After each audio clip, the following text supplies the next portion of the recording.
Pink ladies, T-birds just happen to be watchers of my shit. My name is JImmiPynk. And y'all want to talk about pop?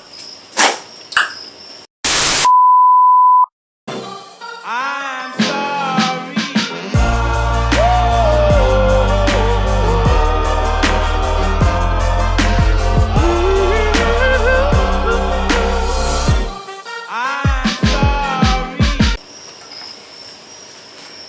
So, thank you so much for joining me. As you may or may not know, there was not a Camp Wanakiki this week.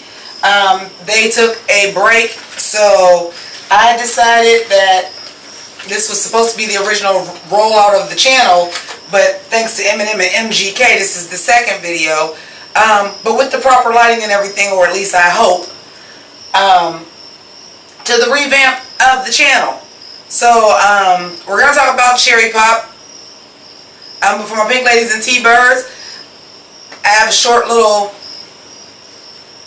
to let y'all see what my patrons have provided for their mother. Okay, kids, so pink ladies, T-birds, and just happen to be watchers of my shit. This is the studio / office for the channel now. As you can see, we have a nice 50s diner theme. I like to call this Jimmy's Diner.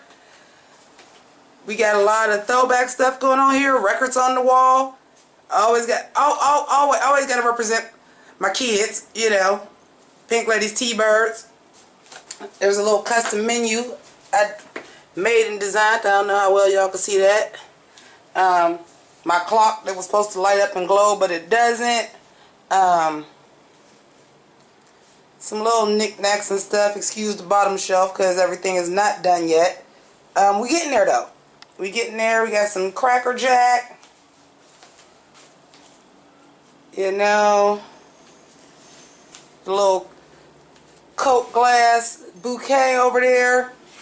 Some nice little pillows on the floor. This is another area. I basically had this set up, even though this wall over here is naked as hell. But eventually I'm going to set it up that I can shoot anywhere in this room. But the lights are basically set up to shoot at the computer desk. But as you can see, there's a whole lot of areas in here to shoot at. The rule is, when I'm in here, if I'm drinking a beer, I got to drink it through a straw. That's the rule. That's the rule. And that's all we got thus far. This is the closet. Even that look old school, don't it? But that's the closet, and that's where the cosplay and the costumes and the drag are located, even though it's not all the way packed. But for the next week it is. So just real quick, sorry for interrupting the review, and we can go ahead and get back into that now.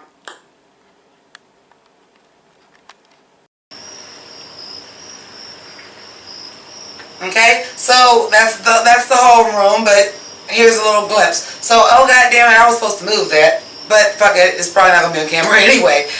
Anyway, so Cherry Pop. Cherry Pop came out in 2017, so it's only a year old. And it is a drag movie. It's a drag movie. Is it a good movie? No. Is it a hilarious movie? Fuck yeah. If you are a fan of drag, here's the thing. The reason why I say it's not a good movie. I find the movie entertaining. I find it hilarious. We have a lot of Drag Race alumni as well as some other queens that I'm not familiar with. They all do a good job. But they're basically doing a good job playing themselves, even though they're not playing themselves. Perfect example. Is this recording or I got this on? Okay, as a check. No, the camera is new, y'all. We full fucking revamp of the channel, kids. Full revamp. First of all, let's talk about some of the celebrity cameos that's in it. So first of all, the first celebrity that we see is actually Takara from Next Top Model. The one that's going off. Excuse me, who is you? The FBI, the CIA, BET? The fuck is you? I'm trying out, you trying my patience. Just going off. So that already kind of sets the tone for this movie is just going to be fucking ridiculous because, like, that's our first scene. Our protagonist, honey, when Bob the drag queen was talking about the tow truck man, he could have been talking about our protagonist. Our protagonist is a goddamn mayonnaise sandwich on white bread with marshmallows. Just probably the weakest part of the movie. And he's the lead character. Who I would say is the next lead is probably the drag queen that was playing Ariella. I definitely feel like she had the strongest acting chops as far as acting. Was she the best character? Was she the best on-screen presence? No, but the best actor. Bitch, you went and grabbed a bunch of motherfucking drag queens. Not to say there aren't drag queens that can act, because there are. But honey, you got a bunch of drag queens to do what they do. First of all, the director of this movie is the same person that directed Bob in Purse First. Bob had also did a short film by this man that was his senior thesis in film school that was the basis for this movie. So Bob had already won Drag Race, and Bob was more than happy to come back and do his part.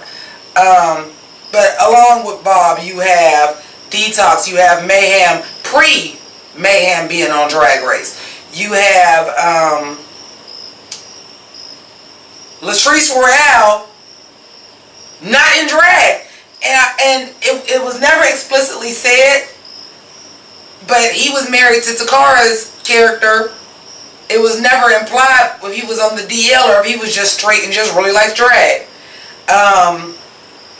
We have Tempest du Jour, which after seeing this movie, and this is not the first time I saw Cherry Pop, but after seeing this movie, was really disappointed that she left on her season first because I really think she had something to show. Also some things that I noticed that everybody in the club just happened to be lip syncing a Wendy Ho song.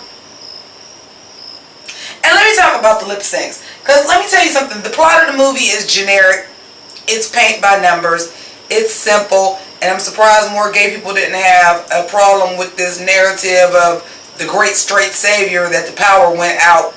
And I mean, when you rehash Burlesque of all movies, it's not a really well written script. And that was something else that I was wondering about this movie. Was it scripted? Or was it like a loose outline like a Christopher Guest movie? For those of y'all that are not familiar with what a Christopher Guest movie, that's Waiting for Huffman, that's A Mighty Wind, that's Best in Show, that's Mascots, because if you're on Netflix, it's a Netflix movie as well, as so is Cherry Pop. Apparently Netflix have bought these movies, and I swear Mascots was a Hulu exclusive. And I thought the first time I saw Cherry Pop was on Amazon Prime, so joke's on fucking me, because Netflix done bought them bitches now, and they both being advertised as Netflix originals. But I digress.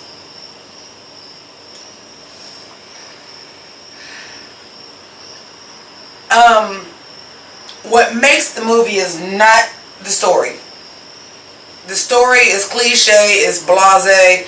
Like I said, our protagonist is boring, and even as cisgender and heterosexual and happens to do drag, his character, oh wow, I'm here for the same reason as you are, I just want to perform. And then everybody else is singing these raunchy ass Wendy Ho songs, and he gets up and saves the day by singing Ave Maria. Okay. But let's get into the real stars of the show. And it's literally the drag queens doing drag numbers. First of all, obviously this is a shoestring budget. It's shot very well. But the set, and I understand they are supposed to be in a dive bar, but you have drag queens on stage lip syncing the songs, basically standing in one spot. Detox and Mayhem both came up there with microphones with these backup dancers that was backup dancing for everybody, trying to make it look like more was going on than what it was. But what I'm saying is, and why I said the real stars of the show is really Detox and Mayhem, and I'm going to speak on some other people's performances as well. But to sit there and do a lip sync with just a camera on you and all it is a microphone, you ain't dancing, you ain't doing no tricks, they're not moving. Neither one of them moved from the place that they're in. They are standing fucking still. They are in the same spot to these ridiculous ass Wendy Ho songs. Motherfucking Detox does this song about abortion, and Mayhem does I Can't Stand You White Bitch. These ridiculous ass songs that these bitches sell, okay? I am borrowing somebody's motherfucking platinum card because I'm buying what they motherfucking selling. And they're standing in place with a microphone in front of them lip syncing these songs. Their performances, I tell you what, Mayhem's another one. This will tell you why she should have been on Drag Race longer than what she was. Like, were you just timid on Drag Race? Was you just overwhelmed? Or what? Because just seeing what she did in this movie, I felt like she could have gave us more. But, with that being said, because Detox and Mayhem are homegirls in real life, it shot through. Like when they're reading each other, because they're supposed to kind of like really not like each other, they're basically frenemies. And they're not really supposed to like each other, but when they be reading each other, like, the question I had is, and I'm going to go back to that because I realized I skipped over that. How much of this was ad-lib? How much of this was improv? And how much of this was actually scripted? And I'm going to tell you the truth. It's pretty obvious what was scripted and what was improv. And the majority of the stuff that made the movie was the improv. First of all, you got Bob the Drag Queen, which we already know. Stand-up comedian, hilarious, quick-witted, and was basically starred in what started this movie in the first place. So you know Bob is coming with lines. Detox and Mayhem, a lot of their back and forth is them just motherfucking playing the dozens with each other basically, and just reading each other for filth and then reading other people, and then them like backpedaling and pussy popping. Like, this shit, one of my favorite parts is Tempest du Jour. Tempest du Jour character, I felt like was a lot of ad-lib. I felt like there was a lot of scripted about that character because she was supposed to be like this grand dame. Think Nathan Lane in the Birdcage. Like this grand dame at this like broke down ass drag bar. And because Tempest du Jour in real life is older than the majority of the queens, you know, they cast age appropriately for what is supposed to be going on in the storyline. And she gives some of the best line readings that I'm like, now, if this is scripted, Tempest du Jour is a better actress than anybody fucking thought that she was. But when she was saying like no more, because she was like this grand dame and everything she said was overly flowery and she was overly dramatic and she was a star, she had her own dressing room and all this stuff. And she was saying no more romance, no more my muse and this and this, and she was like, no more dick in my ass, no more dick in this ass. Like, it was just like the way she did it. I'm just like, come on, Tempest du Jour was actually funny in this. I mean, everybody that was in it was funny. Except for Teresa. Teresa wasn't that funny. Teresa wasn't that funny, and like I said, the girl, Teresa's storyline was just, oh, I'm not, it borrows from so many other movies, like, okay, this is Clueless again. I ain't not Mexican. Lucy is from El Salvador. Well, this one, I'm not Mexican. I'm from Puerto Rico, and I ate fish tacos and then threw them up all over the audience and threw them up on Latrice Royale. Let me get into Latrice Royale's performance as well, because again, Latrice Royale is not in drag.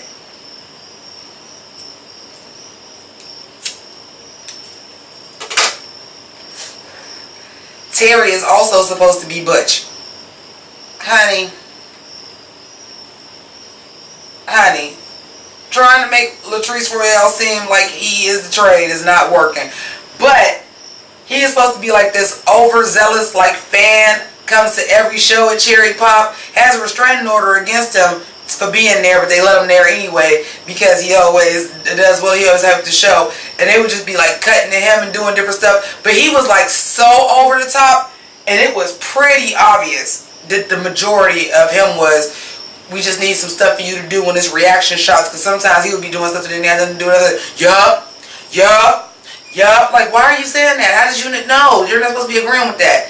And I've seen that a couple other times too, because we have these other characters, Dante, and I can't think of the other girl in drag name, and sits down with Ariella's mother, and they sit down with her, and like when Ariella is performing, she's performing this "Thanks for Sticking in Me." It's actually kind of a soft rock song, and they are like getting into it like they was in that bitch doing motherfucking Anaconda or something. And I was like, okay, you could tell like the director was just like, I need reaction shots for this. Can you shoot this? Like, this is going on. Overall, I don't want to get too much into the plot, because I can. If I was reviewing this because of the plot, literally that little tour I gave y'all of this room would have been longer than the review. It's cliche. You've seen a version of this story 1,000 times. Maybe not set in a drag bar, but it's really the performances from the queens that you know from RuPaul's Drag Race and Delusia. Because Delusia, I know Delusia's real name is Delusia, but I'm not familiar with her as a queen. That simple bitch was hilarious. That simple bitch being the typical, but I want to be an actor. I started doing drag because I just want to be on stage and I want to be an actor. I'm still pursuing my acting, but you trash. But you don't realize you trash. Like, that shit was fucking great. Also, when stuff had to be ADR'd in, because for those of y'all that may not know, they do this in movies sometimes. But if it's done right, you'll never notice that wasn't part of the original script, and that was just somebody watching the movie back and saying, hey, this doesn't make sense, or hey, this would be funnier if you say this, and then they'll cut away from the person talking with like a reaction shot from somebody else, and it'd be a line, but that was ADR'd in. That shit's fucking obvious AF in this movie. But you know, shoestring budget. But overall, I would definitely say it's a good sit if you are a fan of drag. If you are coming to try to watch a good movie and you think this is going to be like Tu Wong Fu or Priscilla Queen in the Desert, it is not. This is just camp fun, and the draw of it is the fact that you know these drag queens. I mean, why else would you have so many scenes of actual drag lip syncs? We ain't talking about like Connie and Carla, which by no means am I trying to say is a good movie, because that's a really trash ass movie. But it's not like Connie and Carla or even Priscilla Queen of the Desert, where you need to show those performances to see. No, these performances are strictly here because they knew what the draw of this show was. They knew it was these queens that had big names, and that was the draw. Period. Last thing I'm going to say about this. I understand the cherry. Which, yes, not even all the way unpacked, I still found a way to go buy some goddamn fabric and give y'all a fucking look for cherry pop. Like and subscribe for that shit. Anyway, even though I don't know where my foundation garment is, that's why I keep trying to suck up my stomach and shit. But anyway, point I'm trying to make is this. I understand this was supposed to be the first time in drag, but as they explained in the show, if you're the cherry and you do well, you become part of the cast.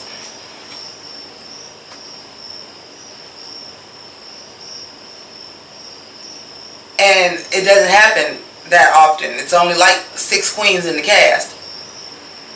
So my question to you is this.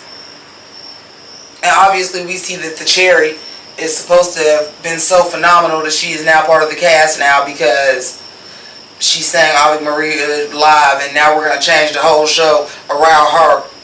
Hi, burlesque. But A, Christina Aguilera, this man is not. And B, Brick City, bitch. Brick City, bitch. I'm like, So, wait a minute. Like, if this is somebody that's supposed to be so phenomenal, they first time out that they get cast in the show, don't y'all think y'all should have cinched this man's waist or got him a better wig or something like that? Because the reason why I say that is this. He makes a comment, and the comment is made a lot throughout the show. These are broke queens. They're kind of busted. They got on cheap dresses and cheap wigs. But the only person that had on a cheap dress and a cheap wig was the cherry. Number one. Number two, who had on cheap dresses and cheap wigs? You can clearly tell that also with this movie, these queens was bringing their own wardrobe. It's very obvious because they're not playing themselves. Detox is playing a character that's supposed to be a white boy that grew up poor and live in Compton. But still had on the acid green, had on a motherfucking Gucci belt with the first look. I mean, it looks like Detox. It looks like something that Detox would wear. Mayhem looks like that's what Mayhem would wear.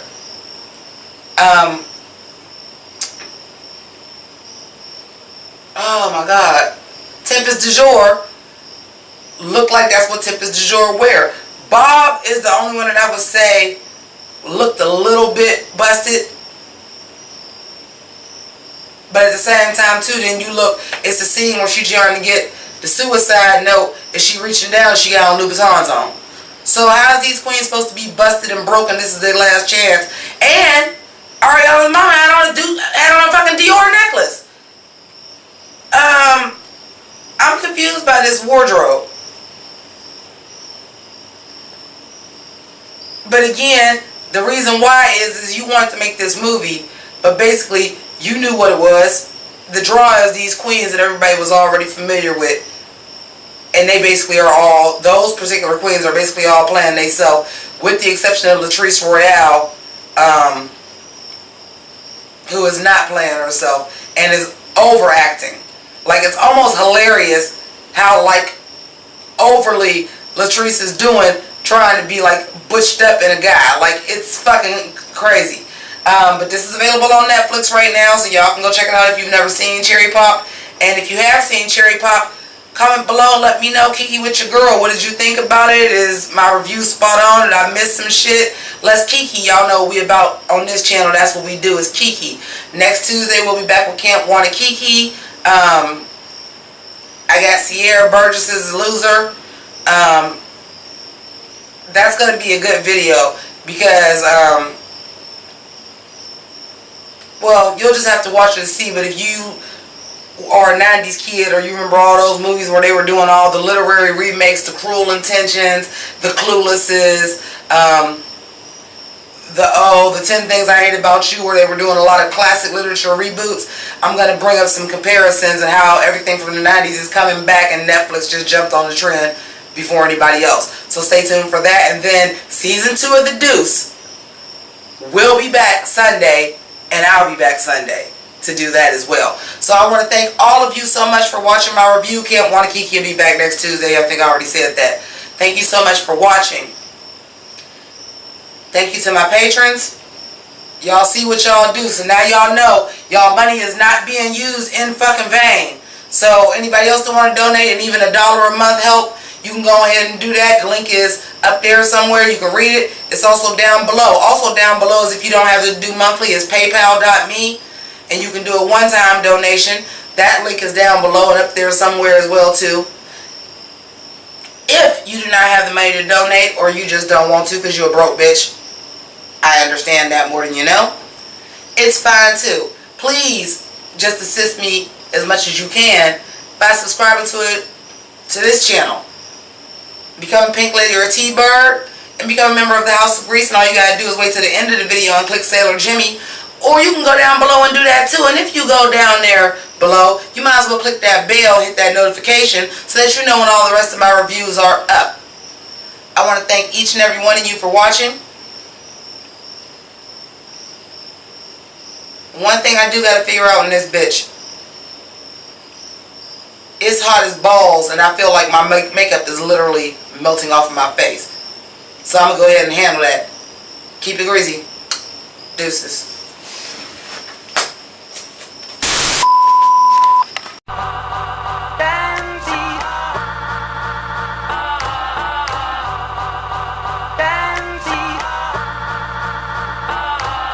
yo, I dog these niggas like girl's best friend, right? Ren 1010, right? Haunted by my past, same shit, different mask like Scooby-Dooby-Doo.